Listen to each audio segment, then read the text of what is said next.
I think I'll leave Wakili Nyakawa inshallah doctor, yeah. Well, Wakili Nyakawa, Wakili for those who are in Kenya, it means lawyer, he's an advocate. He's going to be talking to Dr. Caroline, and I'm sure there's going to be interesting conversations, so yeah, welcome. Thank you. A good writer says, the storyteller creates the memory survivors must have, otherwise surviving has no meaning.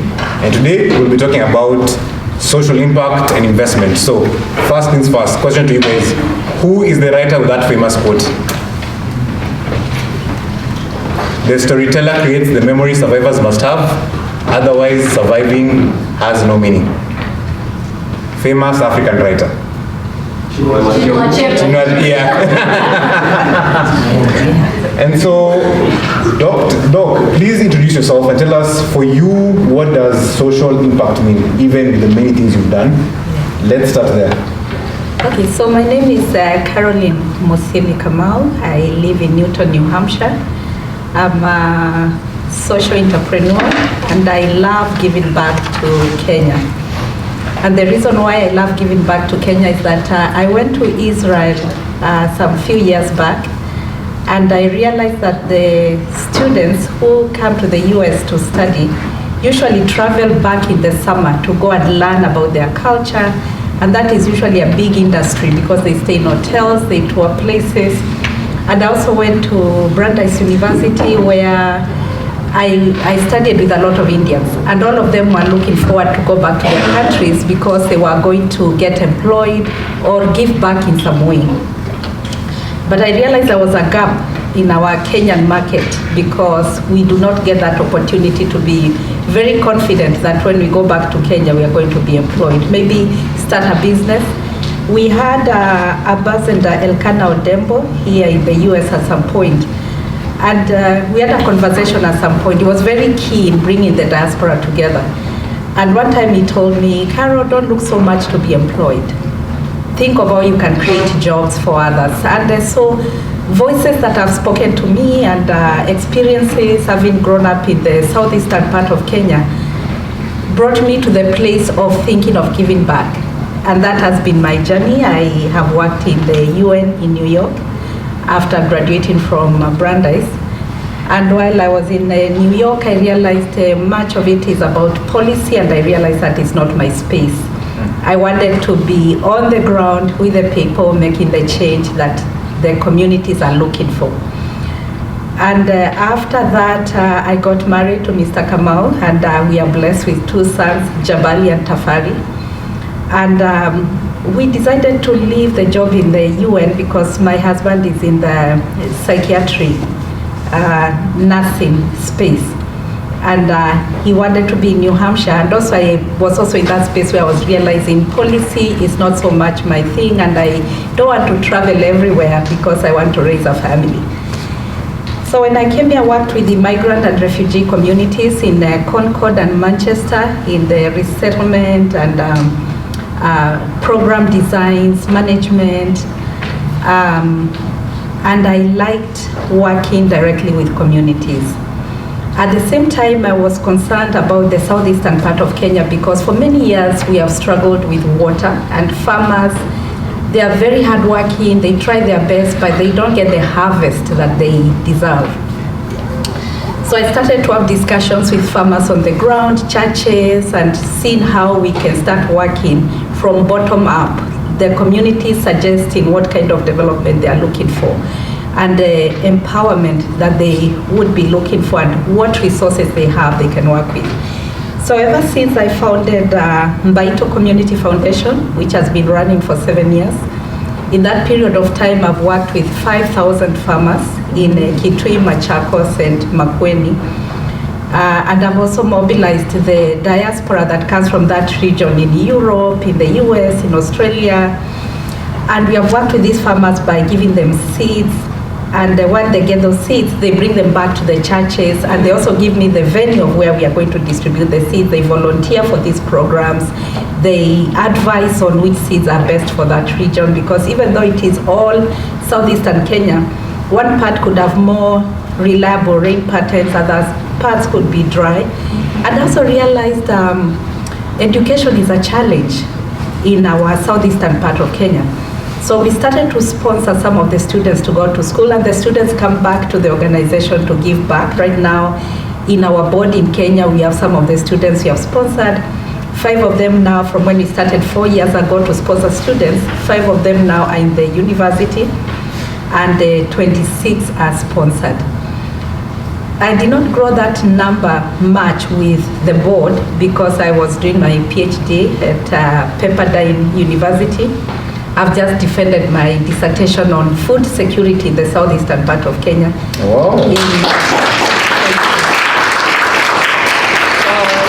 This May I'm going to be graduating, but what is very interesting about that dissertation is that I was able to travel to Kenya and work with the farmers one-on-one, visit them in their farms, hear their challenges. I visited some farmers in Motitwandei, and they were telling me how the wildlife crosses over and they spoils their crop. I was talking to other farmers in Kitui, and they were telling me because of the rivers, some people throw chemicals in Nairobi, and by the time the water gets to Kitui, it ruins their crop, and so many other challenges we identified, and we were also able to discuss how then can we address these issues. Because some of the main one was water, which is still a scarce resource in the region. The other one was the seed, the original seed that these communities had during our grandparents' time is no longer there because of GMOs, introduction of many other seeds from other places.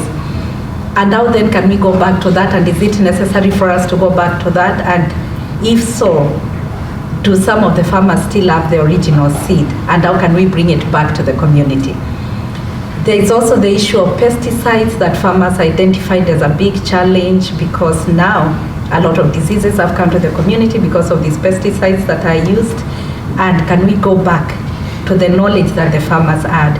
So at the end of this research, I came to realize that the resources and the ideas that the farmers have not been maximized.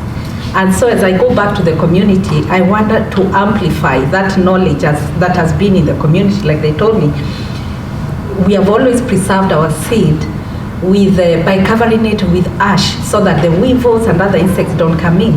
But then because of introduction of organizations, non-profits, government, and thinking that all these outsiders have a lot of knowledge, that has been compromised and replaced with chemicals and pesticides and so much more.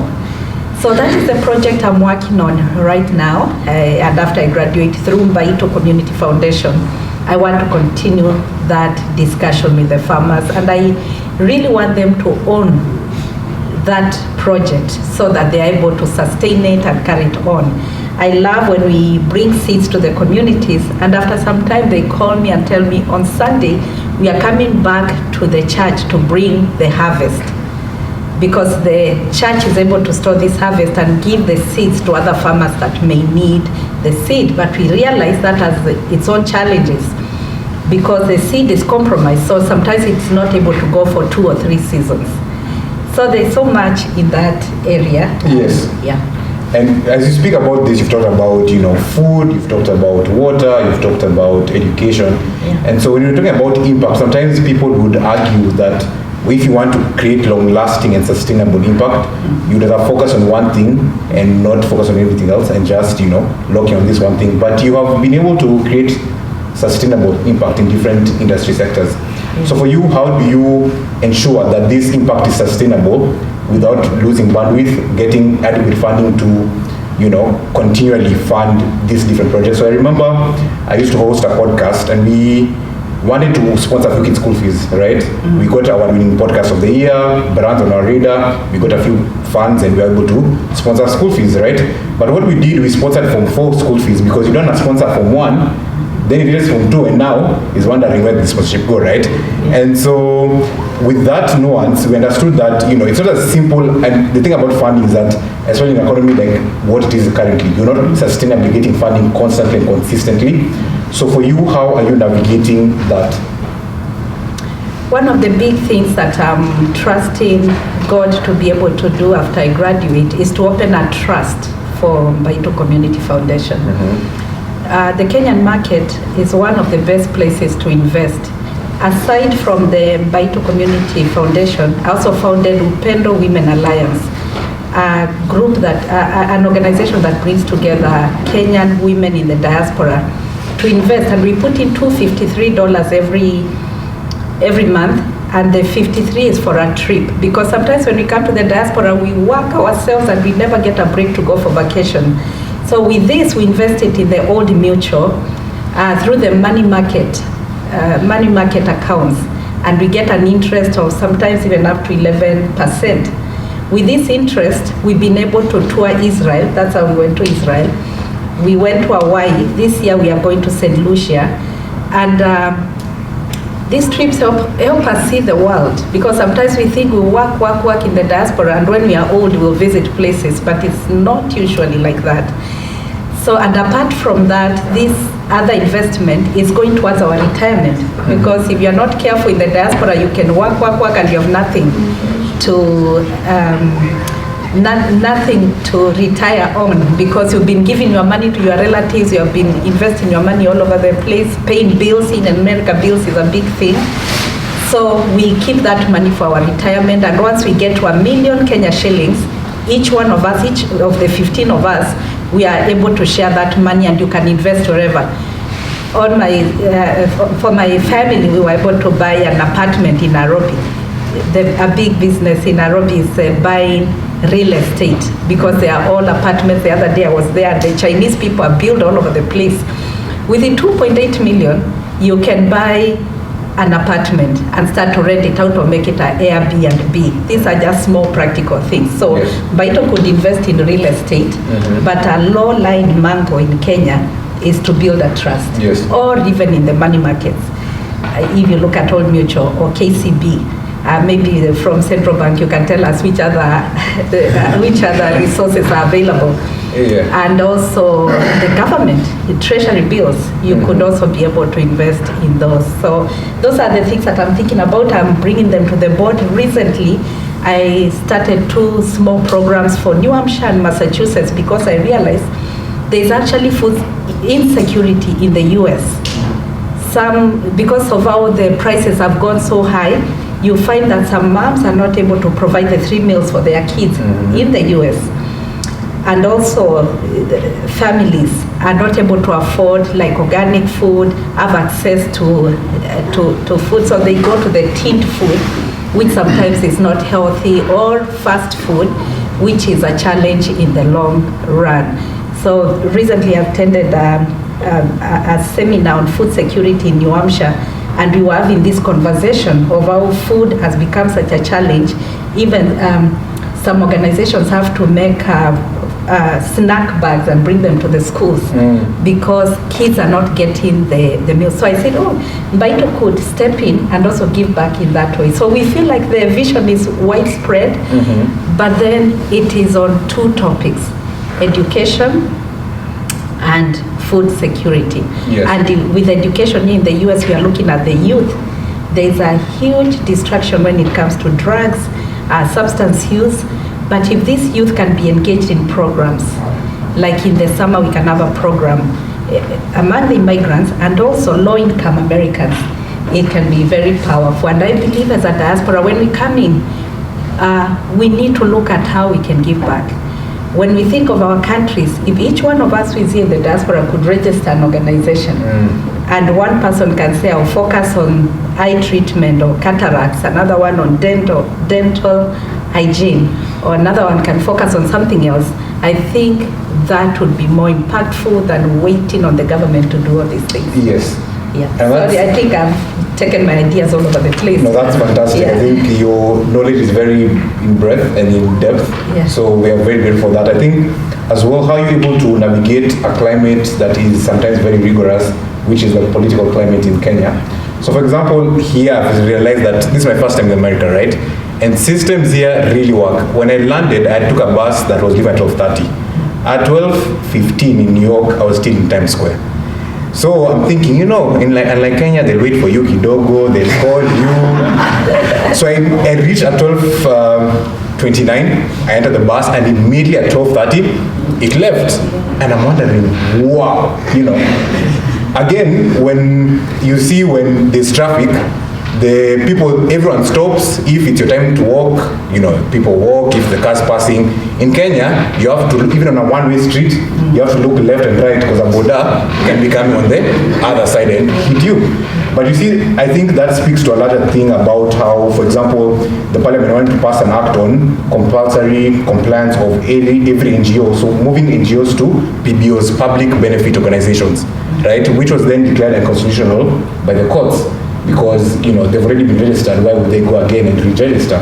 So for you coming from a system that works and then going back to Kenya, and I'm sure sometimes it's very rigorous with that hassle, how do you navigate that? Actually, we are registered here in Massachusetts as a 501c3 organization, and there's a non-profit, and we also have a license to practice in New Hampshire. I've been trying to register in Kenya as a CBO, community-based organization, and that has been very tricky because every time you talk to someone, they need to talk to another person, but I believe soon we'll be able to be registered. You have Billie.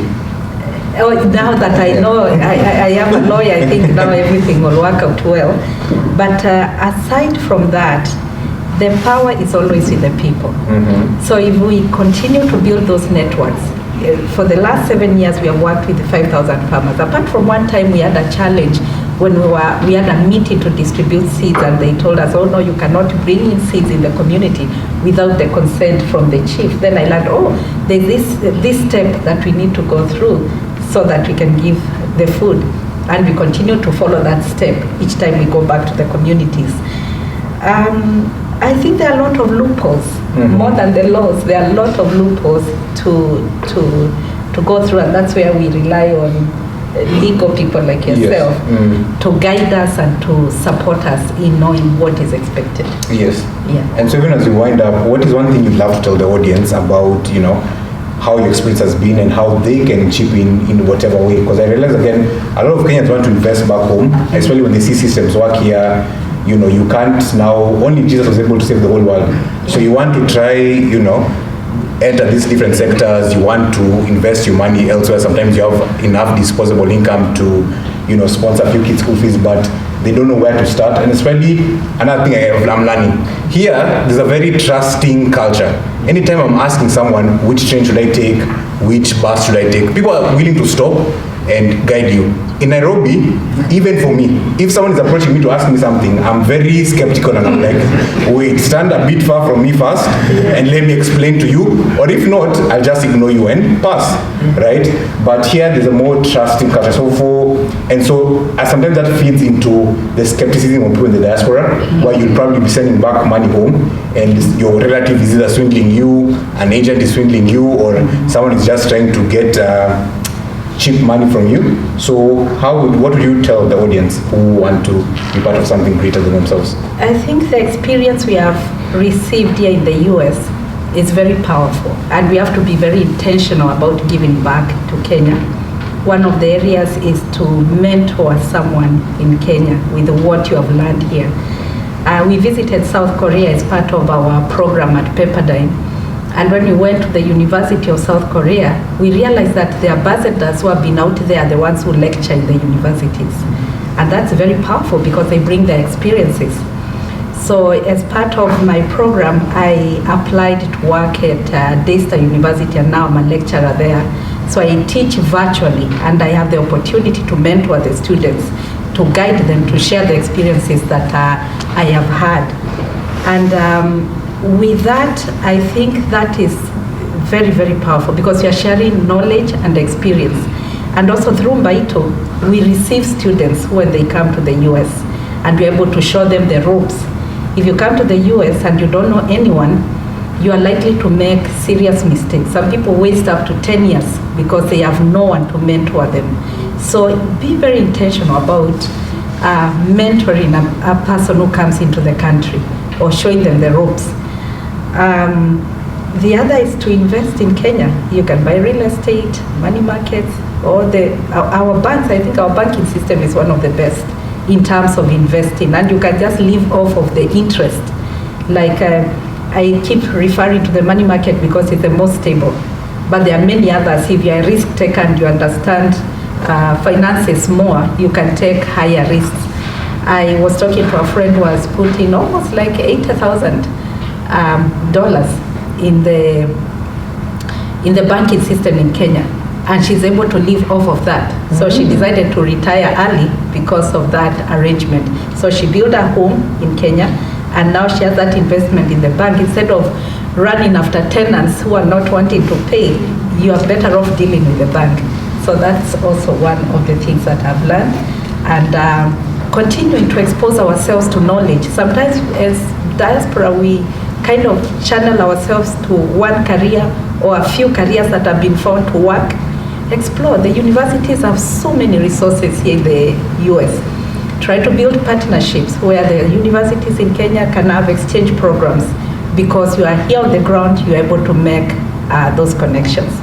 So those are some of the things that I would share. Thank you so much, Doc. Anyone who has a question, even as we wrap up this session? Questions later, please? Okay. Yeah. So, again, the storyteller creates the memory survivors must have. Otherwise, surviving has no meaning. And that was the story about social impact and investment. Asanteni sana. Thank you.